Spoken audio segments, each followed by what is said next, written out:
22h30 hier soir. Les dépanneuses évacuent les véhicules impliqués dans l'accident.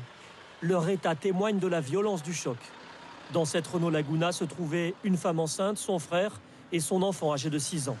Pierre Palmade, lui, conduisait cette Peugeot 3008 complètement détruite. L'accident est survenu hier à 18h45, à 50 km au sud de Paris, sur une route nationale à 2 voies, à hauteur de la commune de Villiers-en-Bière. Pierre Palmade réside à moins de 10 km du lieu de l'accident. Le choc s'est produit alors que les 2 véhicules étaient sur le point de se croiser. L'humoriste, au volant, s'est déporté pour venir percuter de plein fouet la femme enceinte et ses passagers. Ils ont ensuite été heurtés par une 3e voiture, mais son conducteur, âgé de 80 ans, n'est que légèrement blessé. Pour les 3 occupants de la Renault, en revanche, les pronostics vitaux sont engagés. L'enfant de 6 ans est pris en charge à l'hôpital Necker à Paris. Sa mère et son oncle ont eux été transférés à l'hôpital Beaujon de Clichy.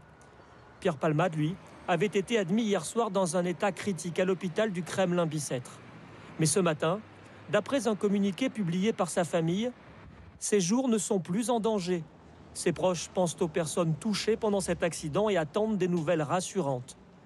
Des questions subsistent sur les causes de l'accident, notamment ce qui a poussé le comédien à changer de trajectoire.